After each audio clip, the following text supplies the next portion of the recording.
నారా లోకేష్ గారు రాజీనామా. నారా లోకేష్ గారు రాజీనామా చేయాలని చెప్పేసి మన ఆంధ్రప్రదేశ్‌లోని విపక్ష పార్టీలన్నీ కూడాను మొత్తం ప్రయత్నాలు చేస్తున్నాయన్నమాట. విపక్ష పార్టీలన్నీ అంటే వైసీపీ పార్టీ. ఇక్కడ రాజకీయాల గురించి మాట్లాడట్లేదు. ఏదైతే సంఘటన జరిగిందో, ఏదైతే వైసీపీ పార్టీ డిమాండ్ చేస్తుందో దాని గురించి మీకు ఎక్స్‌ప్లెయిన్ చేయాలని చెప్పేసి ఈ సిట్యుయేషన్ తీసుకొచ్చాను. ఎందుకంటే ఏ రాజకీయ పార్టీకి నేను సపోర్ట్ చేయను. నాకంత అవసరం లేదు కూడాను. ఎందుకంటే నేను ఒక ప్రజలకి ఒక ఇన్ఫర్మేషన్ చెప్పాలని చెప్పేసి ఈ వీడియో చేస్తున్నాను. అసలు నారా లోకేష్ గారిని వీళ్ళు రాజీనామా ఎందుకు చేయమంటున్నారంటే, ఏదైతే ఢిల్లీలో నీట్ ఎగ్జామ్ గురించి అయితే జంతర్ మంతర్ దగ్గర వాళ్ళు ధర్నా చేసి ధర్మేంద్ర ప్రధాన్‌ని రాజీనామా చేయించారు కదా! మరి అదే విధంగా ఆంధ్రప్రదేశ్‌లో కూడాను డీఎస్సీ ఏదైతే ఉందో ఉద్యోగాలు ఇచ్చినప్పుడు కూడా అవకతవకలు చేశారు. మరి దాంట్లో కూడాను బీజేపీ ఉంది కదా! కూటమి ప్రభుత్వం ఉంది కదా! మరి దానికి సంబంధించిన విద్యాశాఖ మంత్రి ఎవరు?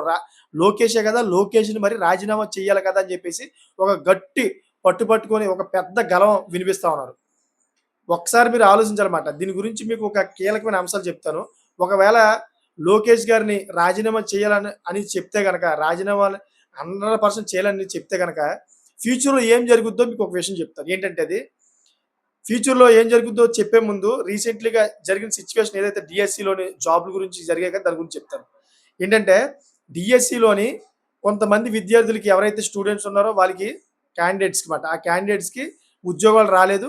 దీంట్లో వాళ్ళకి సంబంధించిన వ్యక్తులు ఎవరైతే ఉన్నారో సంబంధించిన వ్యక్తులకే ఇచ్చారని చెప్పేసి అప్పట్లో ప్రెస్ మీట్‌లో పెట్టి జగన్మోహన్ రెడ్డి గారి దగ్గరికెళ్లి చాలామంది ఈ క్యాండిడేట్స్ అందరూ కూడాను ఎవరైతే ఎగ్జామ్ రాసారో వాళ్ళందరూ కూడా వెళ్లి విన్నపించుకున్నారన్నమాట.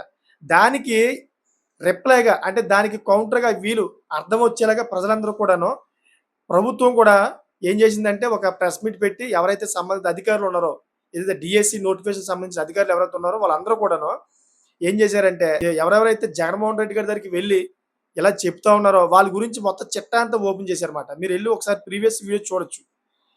ఓపెన్ చేసి ఎవరెవరైతే అక్కడ అన్నారో వాళ్ళ యొక్క వ్యక్తుల గురించి అయితే ఒక్కొక్కటి ఓపెన్ చేశారు. కొంతమంది ఏమన్నారు, నాకు మంచి మార్కులొచ్చాయి. మంచి మార్కులొచ్చినా గాని నాకు సరైన జాబ్ ఇవ్వలేదు. యాక్చువల్ చెప్పాలంటే నాకే రావాలి జాబు. నాకు ఇవ్వలేదని చెప్పన్నారు. అక్కడ వీళ్ళు ఎక్స్‌ప్లెయిన్ చేసిందేంటంటే, వుమెన్ కోటాలోని 2 పోస్టులుంటే, అక్కడ దగ్గరగా ఒక నలుగురు ఎగ్జామ్ రాస్తే దాంట్లోని వుమెన్స్ ఒకళ్ళు, మిగతా వాళ్ళు ముగ్గురు జెంట్స్. అయితే ఇక్కడ వుమెన్స్‌కి ఇవ్వాలా పోస్టు లేకపోతే జెంట్స్‌కి ఇవ్వాలా మీరే చెప్పండి అని చెప్పేసి ఆళ్ళు క్లియర్ కట్‌గా చెప్పారన్నమాట. ఇప్పుడు వుమెన్స్ కోటాలో ఉన్న పోస్ట్‌ని జెంట్స్‌కి ఇవ్వకూడదు. అది ఖాళీగా అయినా సరే ఖాళీగానే ఉంటది. అది వేరే విధంగా దాన్ని చేయకూడదు. అది ప్రోటోకాల్ మాట. సో, అంతే కాకుండా ఏదైతే ఎస్సీ, ఎస్టీలోని ఈ పోస్ట్ వేకెన్సీ ఉంటదో దాంట్లోని కొంతమంది వేరే క్యాస్ట్ వాళ్ళు అంటే వేరే ఓబీసీ అయినా గాని, జనరల్ క్యాస్ట్ వాళ్ళు గాని వాళ్ళకి ఎక్కువ మార్కులు వచ్చినాయనుకోండి, వాళ్ళు తీసుకొచ్చి ఎస్టీ, ఎస్సీ ఏదైతే ఈటిలో వేకెన్సీ ఉన్నాయి కదా! ఈ వేకెన్సీలో ఉన్న పోస్టులు వాళ్ళకి ఇవ్వచ్చా? ఇవ్వకూడదు కదా! దాని గురించి కూడా వాళ్ళు ఎక్స్‌ప్లెయిన్ చేశారు. అంతే కాకుండా ఓబీసీ కోటాలో ఉన్న ఏదైతే పోస్టులు ఉన్నాయో వాళ్ళకి జనరల్ వాళ్ళకి ఇవ్వచ్చా? ఇవ్వకూడదు కదా! దాని గురించి కూడా ఎక్స్‌ప్లెయిన్ చేశారు. ఈ విధంగా ఎవరైతే జగన్మోహన్ రెడ్డి గారి దగ్గరికి వెళ్లి మాకు మంచి మార్కులొచ్చినాయి గానీ మాకివ్వలేదని జెప్పేసి అన్నారు కదా! వాళ్ళందరికి కూడా ఎక్స్‌ప్లెయిన్ చేశారన్నమాట. వాళ్ళకి మంచి మార్కులొచ్చినా గానీ వాళ్ళకంటే ఎక్కువ మార్కులొచ్చిన వాళ్ళు కూడా ఉన్నారు. కానీ ఎవరైతే ఇప్పుడు రిజర్వేషన్ కోటాలో ఉన్నారో వాళ్ళకి తక్కువ మార్కులు వచ్చి రావచ్చు. కాకపోతే వాళ్ళ కోటాలో ఏవైతే పోస్టులున్నాయో ఆ పోస్టుల ప్రకారం వాళ్ళకి ఇచ్చేయాలి. ఎక్కువ మార్కులొచ్చినాయి అని జెప్పేసి జనరల్ టికెట్‌కి, ఓబీసీ టికెట్‌కి తీసుకొచ్చి ఎస్టీ ఏదైతే వేకెన్సీ ఉన్నాయో దాంట్లో ఇవ్వడానికి లేదు కదా! రూల్ లేదు కదా! అదే చెప్తున్నారన్నమాట ఈళ్ళు. కానీ అక్కడికెళ్ళి జగన్మోహన్ రెడ్డి దగ్గరికెళ్ళి వీళ్ళేం చెప్తున్నారు, మాకు మంచి మార్కులొచ్చినాయి కానీ ఇక్కడ రాలేదని చెప్తా ఉన్నారన్నమాట. సో, ఈ విధంగా జరిగిందక్కడ. ఏ అవకతవకలు జరగలేదని చెప్పేసి ప్రభుత్వం చెప్తుంటే, అక్కడేమో అవకతవకలు జరిగాయి. ఎవరికైతే మార్కులు ఎక్కువొచ్చాయో వాళ్ళకైతే ఇవ్వాలి కదా! అని చెప్పేసి అక్కడ ఆళ్ళు చెప్తా ఉన్నారు. సో, ఏది ఏమైనా గాని దాన్ని ప్రూఫ్ 100% దాన్ని చూపిస్తేనే అది నిజం అవుద్దన్నమాట. అక్కడ ప్రూఫ్ చూపించలేకపోయారు. మామూలు మాటలు తప్పించే. కానీ ప్రభుత్వం తరపునుంచి మాత్రం వీళ్ళు ప్రూఫ్ చూపించారు. ఏ విధంగా మేము పోస్టులు ఇచ్చామని చెప్పేసి వీళ్ళు ప్రూఫ్‌లు చూపించారు. ఒకవేళ నారా లోకేష్ గారిని ఈ సందర్భంలో ఈ విషయంలో మీరు ఈ రాజీనామా చెయ్యమని అని చెప్తే గనక ఫ్యూచర్‌లో మీకే ప్రాబ్లమ్ అవుద్ది. ఏ విధంగా అంటే ఈరోజు ఒకవేళ ఈ ప్రభుత్వంలోని అవకతవకలు జరిగిందని నారా లోకేష్ గారిని మీరు రాజీనామా చేయమన్నారు. రేపన్న రోజు మీ ప్రభుత్వం వచ్చిందనుకోండి. మీ ప్రభుత్వం వచ్చినప్పుడు సేమ్ ఇదే పాయింట్ వీళ్ళు కూడా ఎత్తుతారన్నమాట. చాలా అవకతవకలు జరిగాయి. ఈ వ్యక్తికి ఎక్కువ మార్కులొచ్చాయి. ఈ వ్యక్తికి ఎక్కువ మార్కులొస్తే ఈ వ్యక్తికి ఎందుకు మీరు జాబ్ ఇవ్వలేదని చెప్పేసి వీళ్ళు కూడా ఎత్తుతారు. అప్పుడు మీరు కూడాను మీ పార్టీలో ఉన్నటువంటి ఎవరైతే ఈ విద్యాశాఖ మంత్రి ఉంటారో అప్పుడు మీరు కూడా రాజీనామా చేయించాల్సిన పరిస్థితి ఏర్పడుతుందన్నమాట. సో, అందుకనే ఏదైతే నీట్ ఎగ్జామ్ ఉందో నీట్ ఎగ్జామ్స్ వేరు. నీట్ ఎగ్జామ్ ఏంటంటే దాంట్లో 100% లీక్ జరిగిందని చెప్పేసి ఒక ప్రూఫ్ ఏర్పడిపోయింది. అది కూడాను గత 5 సంవత్సరాల్లోనే 3 సార్లు నీట్ ఎగ్జామ్ అయితే లీక్ అయింది. దాని గురించి సరైన ఆధారాలు గట్టా ఉన్నాయి వాళ్ళ దగ్గర. ఆధారాలు గట్టా ఉన్నాయి కాబట్టే నీట్ ఎగ్జామ్‌కి ఏదైతే లీకేజ్ ఉందో, ఆ లీకేజ్ పాల్పడిన వ్యక్తులందరూ కూడాను కేంద్ర ప్రభుత్వం అరెస్ట్ చేసింది. సో, ఇక్కడ ఏం ఆధారాలు ఉన్నాయి మనకి? ఏ ఆధారాలు లేవు కదా! మామూలు మాటలు తప్పించి ఏ ఆధారాలు లేవు కదా! మీరు మాటలు చెప్పినా గాని నారా లోకేష్ తరపు నుంచి అయితే ఎవరైతే సంబంధిత డీఎస్సీ అధికారులు ఉన్నారో అందరూ కూడా ఎక్స్‌ప్లెయిన్ కూడా చేశారు. ఈ విధంగా మేము పోస్టులు అందరూ కూడా ఇచ్చాము. ఈ బేస్ బట్టి అని చెప్పి చూపించారు కూడా. సో, మీరు ఏదైనా గాని కీలకమైన ఆధారం తీసుకొస్తే గనక 100% దాన్ని యాక్షన్ తీసుకుంటారు. మీరన్నట్టే నారా లోకేష్ గారు కూడా రాజీనామా చేస్తారు. లేని పక్షంలో చేయరు కదా! సో, ఈ విధంగా అయితే నీట్ ఎగ్జామ్‌లోని ఏ విధంగా అయితే లీకేజీలు జరిగినాయో, అంతే విధంగా డీఎస్సీలో కూడా అవకతవకలు జరిగాయి. దాని మీద యాక్షన్ తీసుకోవాలని చెప్పేసి వీళ్ళు చెబుతున్నారన్నమాట. నాకు తెలిసిన మట్టుకైతే ఇదంతా కూడా కరెక్ట్ కాదని నాకనిపిస్తుంది. ఎందుకంటే డీఎస్సీ ఏదైతే పోస్టులు ఉన్నాయో అయన్నీ కూడాను క్యాండిడేట్స్‌కి సరైన పద్ధతిలోనే ఇచ్చారు వీళ్ళు. ఎందుకంటే ఆ వీడియోస్ అన్ని కూడా నేను చూసా. వాళ్ళు ఎక్స్‌ప్లెయిన్ కూడా చేశారు. కరెక్ట్‌గా ఎక్స్‌ప్లెయిన్ చేశారు. ఒక్కొక్క వ్యక్తిని ట్యాగ్ చేస్తూ ఈ వ్యక్తి పలానా ప్లేస్‌లో ఎగ్జామ్ రాసాడు. ఈ వ్యక్తికి ఇన్ని మార్కులొచ్చాయి. ఇన్ని మార్కులొచ్చాయి గానీ ఈ వ్యక్తి కంటే తక్కువ వచ్చిన మార్కుల్లోని వ్యక్తులు ఉన్నారు. కాకపోతే అయి ఎస్సీ, ఎస్టీ యొక్క వేకెన్సీ పోస్టులయి. మరి ఈ వేకెన్సీ పోస్టులు ఆ వ్యక్తికి ఎలా ఇస్తాం? ఆ వ్యక్తి ఓబీసీ టికెట్టు అని చెప్పేసి వారు చాలా క్లారిటీగా ఎక్స్‌ప్లెయిన్ చేశారన్నమాట.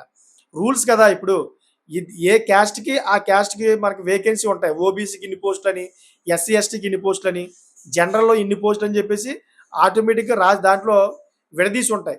మనం దాంట్లోకి దూరిపోయి మనం పొందలేం. వాళ్ళు మొత్తం అన్ని పోస్టులు తీసేసుకోగా ఏమైనా మిగిలిపోతే గనక అప్పుడు జనరల్ వాళ్ళకి లేదా ఓబీసీ వాళ్ళకి ఎవరైనా ఎక్కువ మార్కులొస్తే వాళ్ళకి ఇస్తారు తప్పించి గాని, అలా అలా కాకుండా ఎవరికో ఎక్కువ మార్కులు వచ్చేసాయి అని చెప్పేసి తీసుకెళ్ళిపోయి దాంట్లో దూర్చి అన్యాయంగా ఒక ఎస్సీ, ఎస్టీ పోస్టులు తీసుకొచ్చి ఒక ఓబీసీకి గాని, జనరల్ వాళ్ళకి గాని ఇవ్వరమాట. అది ఫస్ట్ నుంచి కూడా రూల్‌లో లేదది. సో, వాళ్ళైతే సరైన పద్ధతిలోనే చేసామని చెప్తూ ఉన్నారు. కానీ నారా లోకేష్ గారైతే రాజీనామా చేయమంటున్నారు. మీకేమనిపిస్తుంది? నారా లోకేష్ గారు నిజంగానే రాజీనామా చేయాలా? ఎందుకంటే నారా లోకేష్ గారు నిజంగానే ఈ డీఎస్సీ అవకతవకల్లో ఆయన హస్తం ఉందా? నిజంగానే ఎవరైతే ఏపీ నిరుద్యోగులు ఉన్నారో ఈ నిరుద్యోగులు నిజంగానే పాపం వాళ్ళు ఈ అవకతవకల్లో బలైపోయారా? నిజంగా జగన్మోహన్ రెడ్డి గారు చెప్తున్నట్టు ఈ డీఎస్సీలోని సరిగ్గా రాసిన ఎగ్జామ్స్ ఏవైతే ఉన్నాయో వాళ్ళకి కాకుండా వేరే వాళ్ళకి ఇచ్చారా? నిజంగా మీకేమనిపిస్తుంది? ఎవరిది తప్పు అనిపిస్తుంది దీంట్లో? నిజంగా అది తప్పు అనిపిస్తే గనక మీరు కామెంట్ చేయండి. నారా లోకేష్ గారికి నిజంగానే రాజీనామా చేయాలి. 100% దాంట్లో తప్పు జరిగింది అనిపిస్తే గనక మీరు రాజీనామా చేయాలని చెప్పేసి కామెంట్ చేయండిమాట. ఎందుకంటే నీట్ ఎగ్జామ్‌కి దీనికి పోలుస్తా ఉన్నారు. నీట్ ఎగ్జామ్ వేరు, ఇది వేరు.